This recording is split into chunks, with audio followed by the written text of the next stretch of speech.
Bismillahirrahmanirrahim. Assalamu alaikum. Nadia Malik is here from NM Language Academy. This is lecture number 3, and as you know, we are going to discuss in today's lecture present indefinite tense. In the previous lecture, we discussed particularly the sentences regarding present indefinite tense, negative sentences. And in today's lecture, we will discuss interrogative sentences of present indefinite tense. First, we see which helping verb is used in interrogative sentences. Do and does is used as helping verb. Which form of verb is being used? First form of verb is being used. तो interrogative sentences में आपका जो helping verb है वो do और does इस्तेमाल होते हैं और जो फॉर्म ऑफ वर्ब है वो फर्स्ट फॉर्म ऑफ वर्ब है. Now we see with which subjects does is being used and with which subjects do is being used. Subjects he, she, it and singular does is used.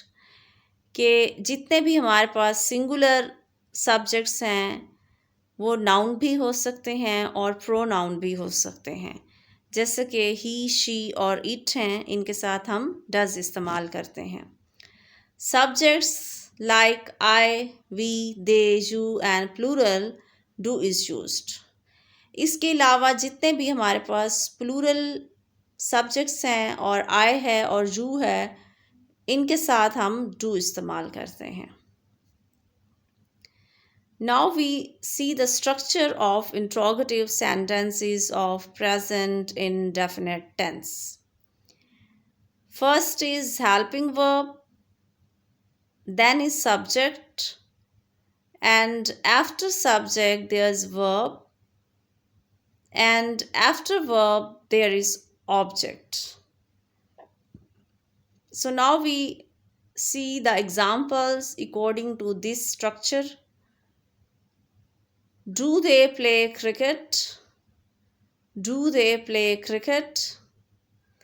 Do is helping verb, they is subject, play is a verb and cricket is an object.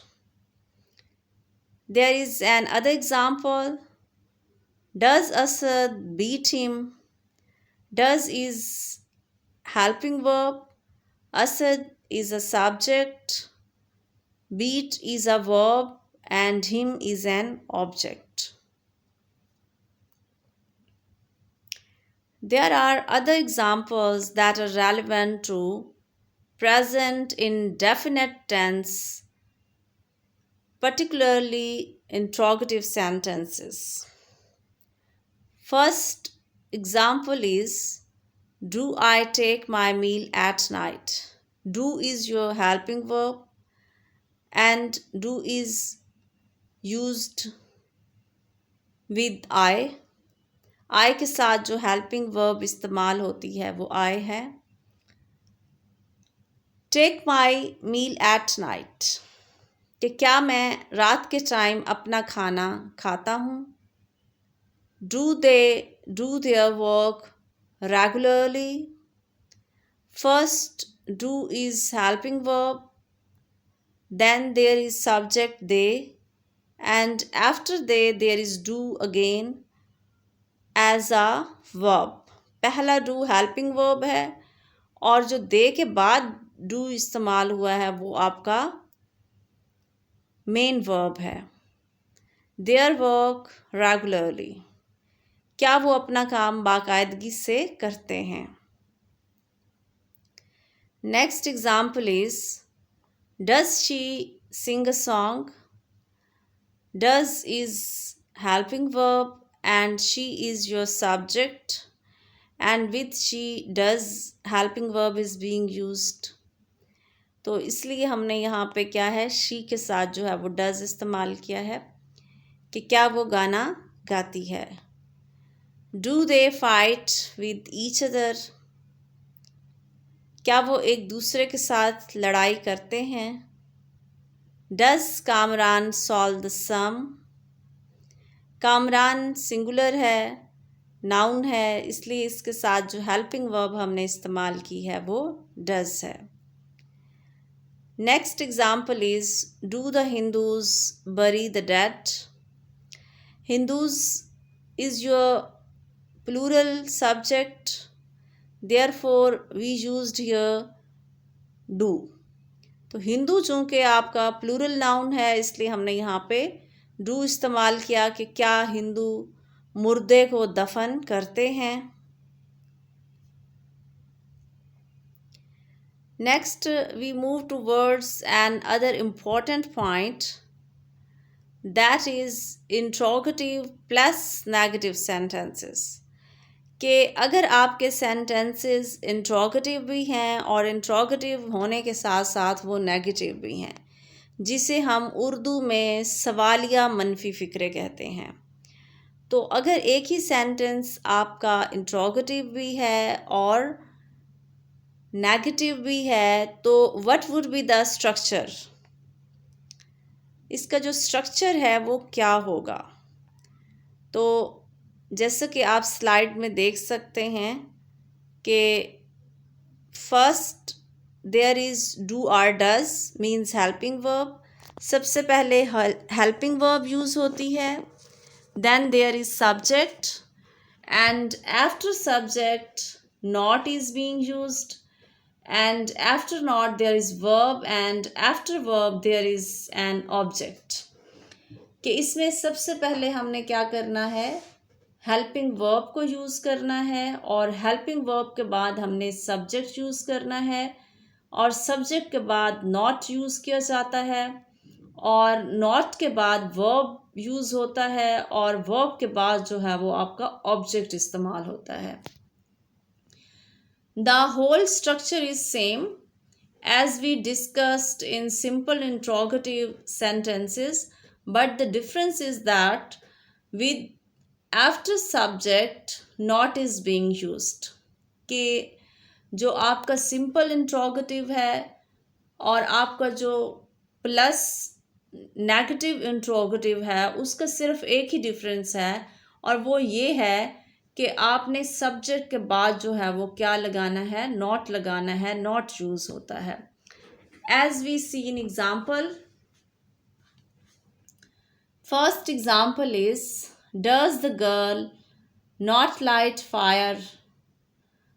अब देखें, does उसी structure के according है जैसे हमने simple interrogative में देखा है कि सबसे पहले आपने हेल्पिंग वर्ब को इस्तेमाल किया, फिर गर्ल जो है वो आपकी सब्जेक्ट के तौर पे यहाँ इस्तेमाल किया गया है, और सब्जेक्ट जो गर्ल है उसके बाद हमने नॉट इस्तेमाल किया है। लाइट आपका जो है वो वर्ब है, और फायर जो है वो आपका ऑब्जेक्ट है। Next example is does the older man not watch film. अब इसमें ओल्डर मैन जो है वो सब्जेक्ट है, और डज चूँकि सब्जेक्ट से पहले इस्तेमाल करना है इंट्रोगेटिव में, और ओल्डर मैन चूँकि सब्जेक्ट है, तो according to the structure and according to the rule of interrogative plus negative sentences, after subject not is being used. के सब्जेक्ट के बाद जो है वो नॉट इस्तेमाल होगा, as you can see in both the examples. जैसे आप देख सकते हैं इन दोनों एग्जाम्पल्स में कि ओल्डर मैन आपका सब्जेक्ट है और उसके बाद नॉट इस्तेमाल हुआ है, और फिर वॉच जो है वो वर्ब है, और फिल्म जो है वो ऑब्जेक्ट है।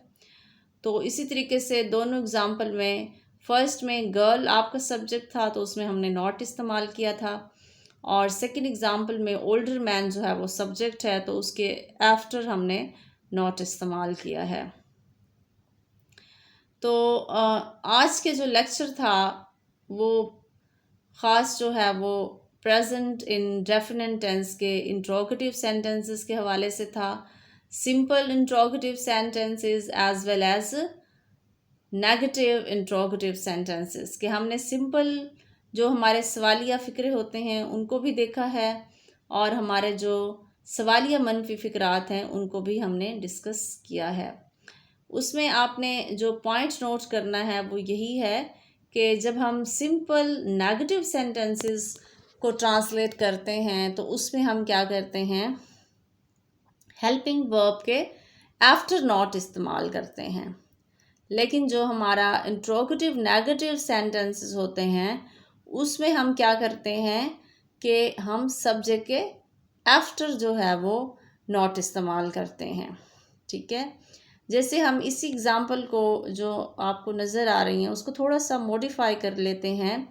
अगर हम ये कहते हैं कि इसको सवालिया की बजाय अगर हम सिंपल नेगेटिव में कन्वर्ट कर दें कि लड़की जो है वो फायर नहीं जलाती है, यानी आग नहीं जलाती है। The girl does not light fire.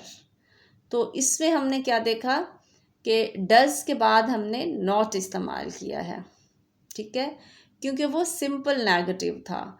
लेकिन ये क्या है, ये जो सेंटेंसेस हैं ये इंट्रोगेटिव नेगेटिव हैं। तो there is a difference between the structure of simple negative and interrogative negative. तो जो आपका सिंपल नेगेटिव होता है और जो आपका इंट्रोगेटिव नेगेटिव होता है सेंटेंस, उसके स्ट्रक्चर में सिर्फ यही डिफरेंस है कि सिंपल में हम हेल्पिंग वर्ब के बाद नॉट इस्तेमाल करते हैं, जबकि इंट्रोगेटिव नेगेटिव में हम नॉट जो है वो सब्जेक्ट के बाद इस्तेमाल करते हैं। This was today's lecture and I hope all of you have got today's lecture. Inshallah we will see in the next lecture. Till then, Allah Hafiz.